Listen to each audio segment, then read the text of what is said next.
नमस्कार दोस्तों, GS exam as में आपका बहुत बहुत स्वागत है। आरआरबी जेई/एनटीपीसी के लिए हमारी 90 दिनों की सीरीज का आज है छठा दिन। भारत के इतिहास में एक ऐसा दौर था जिसे हम स्वर्ण युग या गोल्डन एज कहते हैं। लेकिन ये शानदार युग यूं ही अचानक पैदा नहीं हुआ था। आज हम कहानी को एकदम शुरू से समझेंगे कि कैसे एक बिखरे हुए टूटे हुए भारत से गुप्त साम्राज्य जैसा एक महान साम्राज्य खड़ा हुआ। तो सबसे बड़ा सवाल यही है कि मौर्य साम्राज्य के पतन के बाद जब उत्तर भारत में लगभग 500 सालों तक कोई एक बड़ी ताकत थी ही नहीं, तब अचानक इतना विशाल और शक्तिशाली साम्राज्य बना कैसे? चलिए इस ऐतिहासिक पहेली के टुकड़ों को एक एक करके जोड़ते हैं। कहानी को समझने के लिए हमें उस समय के उत्तर भारत में झांकना होगा। देखिए, मौर्यों के जाने के बाद ये एक ऐसी जमीन थी जहां कोई एक छत्र सम्राट नहीं था। हर तरफ छोटी छोटी शक्तियां थीं जो आपस में ही लड़ रही थीं।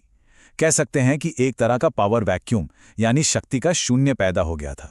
जरा इस टाइमलाइन पर नजर डालिए। मौर्य साम्राज्य और गुप्त साम्राज्य के बीच लगभग 500 साल का एक बहुत लंबा फासला है। हाँ, बीच में कुषाणों जैसी कुछ ताकतें आईं जरूर, लेकिन वो भी कोई स्थायी स्थिरता नहीं दे पाईं।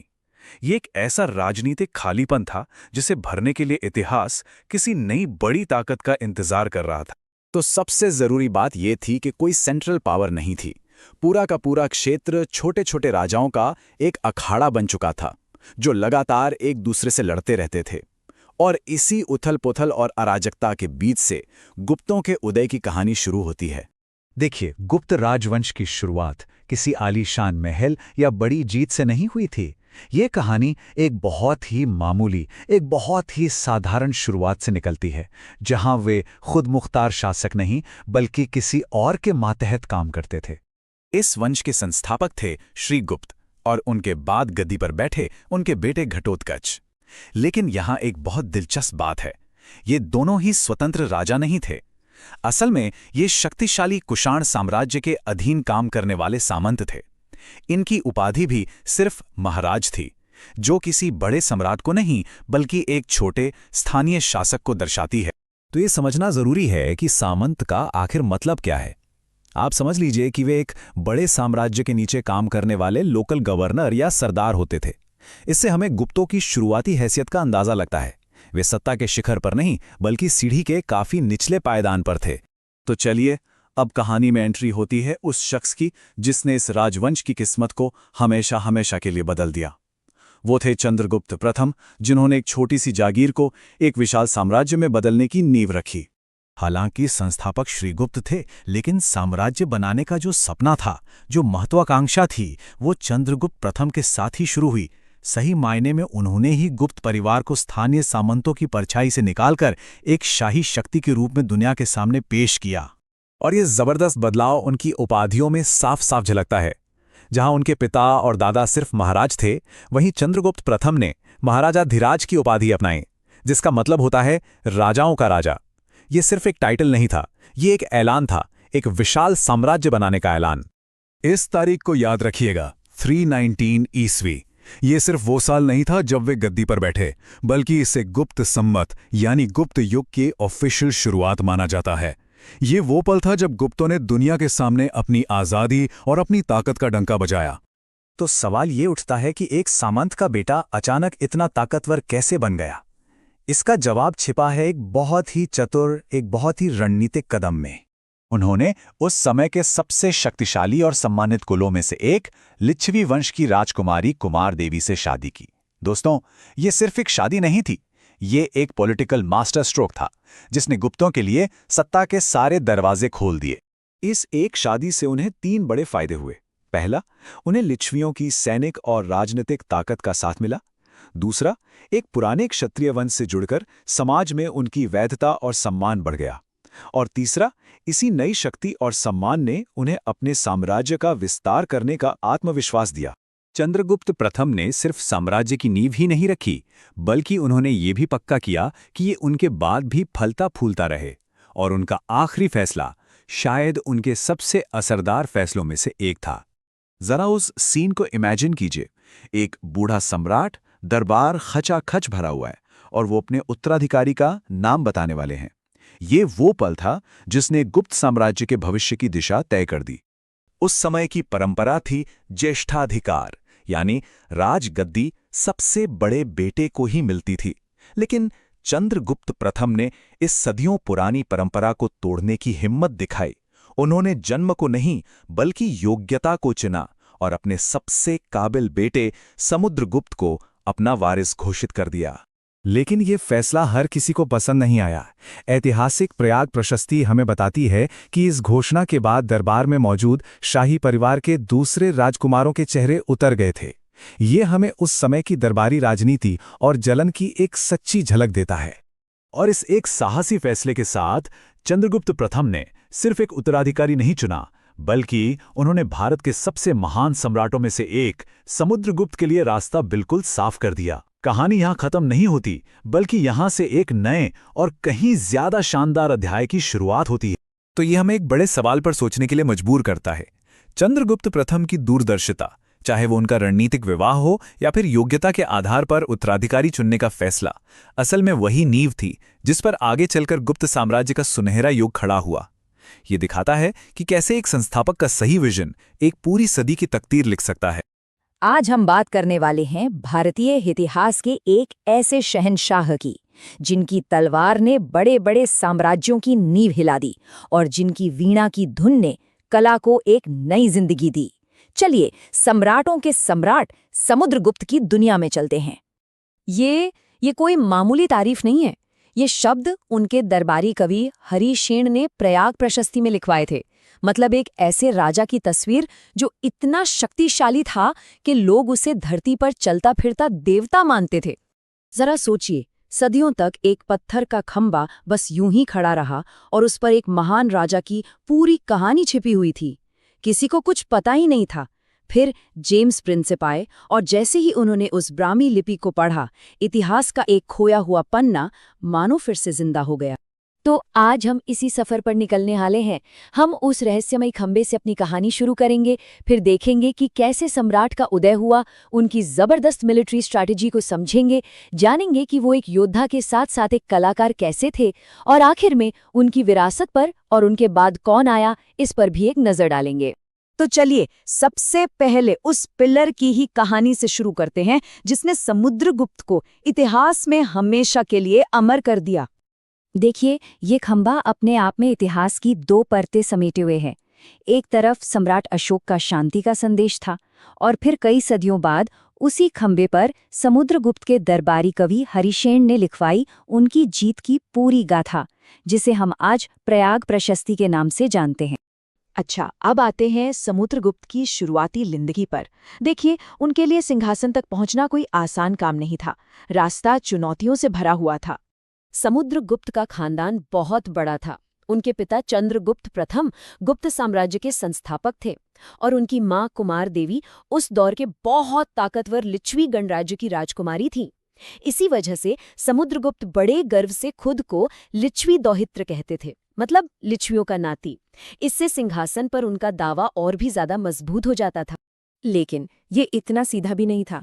प्रयाग प्रशस्ति में लिखा है कि जब चंद्रगुप्त प्रथम ने भरी सभा में समुद्रगुप्त को अपना वारिस चुना, तो दरबार में मौजूद बाकी राजकुमारों के चेहरे उतर गए।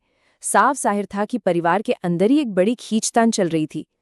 और इस खींचतान के बीच में एक रहस्यमयी नाम आता है, काच। कुछ सिक्के मिले हैं जिन पर काच नाम के राजा का जिक्र है। अब इतिहासकार आज तक इस पर बहस करते हैं। क्या काच समुद्रगुप्त का कोई बड़ा भाई था जिसने बगावत कर दी थी, या फिर क्या काच खुद समुद्रगुप्त का ही असली नाम था जो बाद में बदल गया? ये एक ऐसी पहेली है जो उनके शुरुआती दिनों को और भी दिलचस्प बना देती है। खैर, एक बार जब सिंहासन पर पकड़ मजबूत हो गई, तो समुद्रगुप्त ने भारतवर्ष को एक करने का अपना वो महान अभियान शुरू किया जिसके लिए वो जाने जाते हैं।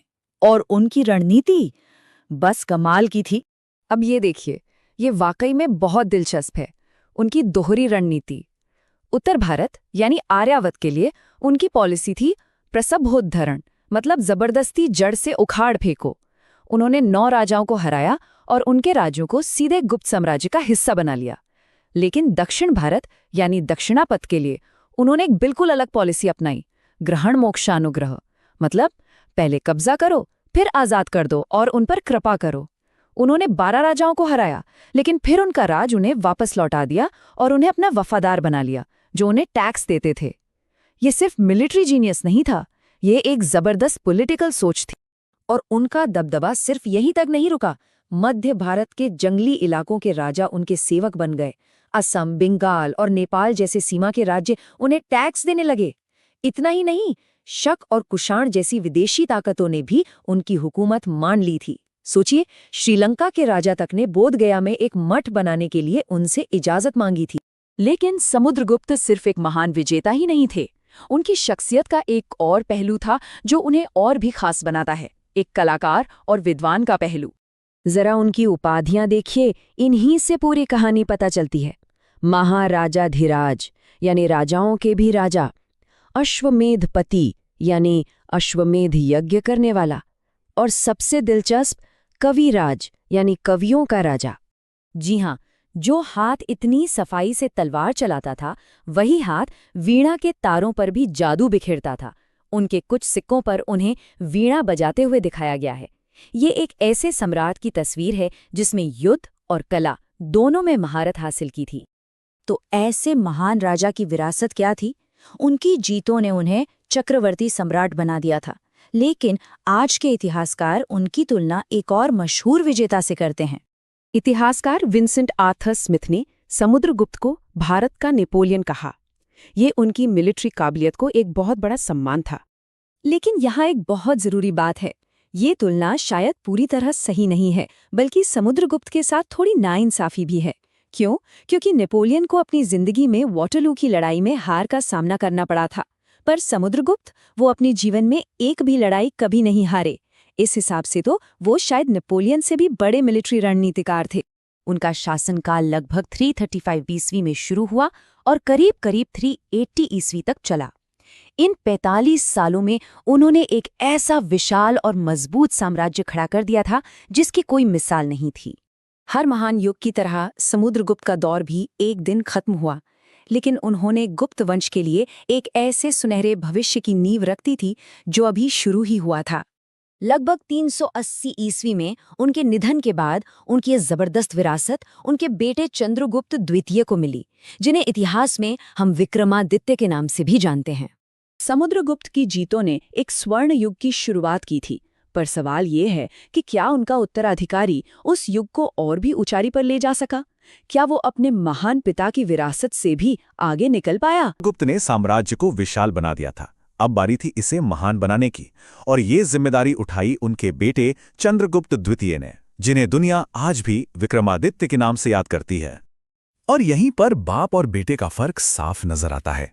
जहां समुद्रगुप्त की पहचान उनकी तलवार और सैन्य विजय से थी, वहीं चंद्रगुप्त द्वितीय का सबसे बड़ा हथियार थी कूटनीति। उन्होंने लड़ाइयों के साथ साथ विवाह संबंधों का एक ऐसा जाल बुना जिसने दुश्मनों को दोस्त और दोस्तों को रिश्तेदार बना दिया। नागों और वाकाटकों जैसी बड़ी शक्तियों से रिश्ते जोड़कर उन्होंने दक्षिण की तरफ से साम्राज्य को पूरी तरह महफूज कर लिया। ये दिखाता है कि एक महान साम्राज्य सिर्फ जीता नहीं जाता, उसे सहेजा भी जाता है। चंद्रगुप्त द्वितीय के ही राज में गुप्त साम्राज्य अपनी पीक पर, अपनी बुलंदी पर पहुंचा। उन्होंने सदियों से पश्चिम भारत में जमे शक शासकों का पूरी तरह सफाया कर दिया। इससे साम्राज्य की सीमाएं अरब सागर तक फैल गईं और व्यापार के लिए कीमती बंदरगाहों पर कंट्रोल मिल गया। उन्होंने उज्जैन को एक दूसरी शानदार राजधानी बनाया, और यही वो दौर था जब कला, साहित्य और ज्ञान अपने चरम पर थे, और उनके दरबार की शान बढ़ाते थे कालिदास जैसे नवरत्न। और इस सुनहरे दौर की गवाही किसी दरबानी कवि ने नहीं, बल्कि एक विदेशी यात्री ने दी। चीन से आए फाहियान ने जो देखा वो हैरान करने वाला था। उन्होंने लिखा कि लोग खुशहाल हैं, कानून नर्म है और राजा बिना किसी क्रूर सजा के राज करता है। जब कोई बाहर से आकर आपकी व्यवस्था की ऐसी तारीफ करे तो समझ लीजिए कि कुछ तो बहुत ही सही हो रहा। लेकिन इतिहास का एक नियम है, जो चीज ऊपर जाती है वो नीचे भी आती है। शिखर पर पहुंचने के बाद इस महान साम्राज्य की मजबूत दीवारों में भी अब दरारें दिखने लगी थीं। और इस अंत की शुरुआत हुई एक बाहरी तूफान से। मध्य एशिया के खूंखार हूणों ने साम्राज्य की उत्तर पश्चिमी सीमाओं पर दस्तक दी, और ये दस्तक बहुत जल्द एक विनाशकारी हमले में बदल गई। देखिए, कोई भी बड़ा साम्राज्य एक वजह से नहीं गिरता, ये कई चीजों का नतीजा होता है। बाहर से हूणों के लगातार हमले शाही खजाने को खाली कर रहे थे। अंदर स्कंदगुप्त के बाद कोई उतना काबिल राजा नहीं आया जो इस विशाल नाव को संभाल पाता। और शायद सबसे बड़ा कारण अंदरूनी था।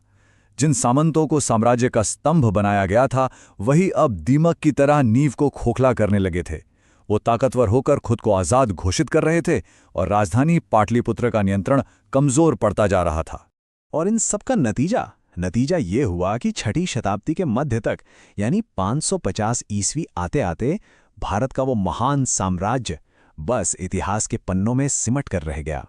साम्राज्य तो खत्म हो गया, पर उसकी कहानी खत्म नहीं हुई। तो सवाल ये उठता है कि आज भी, सदियों बाद भी, हम गुप्त काल को भारत का स्वर्ण युग क्यों कहते हैं? क्योंकि इसकी चमक आज भी हमारे ऊपर है। जब दुनिया गिनती से जूझ रही थी, हमारे आर्यभट्ट ने दुनिया को शून्य दिया। जब साहित्य की बात होती है तो कालिदास का नाम शेक्सपियर के बराबर लिया जाता है। आज हम जो भव्य मंदिर देखते हैं, उनकी पहली ईंट गुप्त काल में ही रखी गई थी। और दिल्ली में खड़ा वो लौह स्तंभ जो 1600 साल बाद भी जंग को हरा रहा है, वो उनकी इंजीनियरिंग का जीता जागता सबूत है। यहाँ तक कि हमारे कानूनों की जड़ें भी वही हैं, जहाँ पहली बार सिविल और क्रिमिनल लॉ को अलग अलग समझा गया।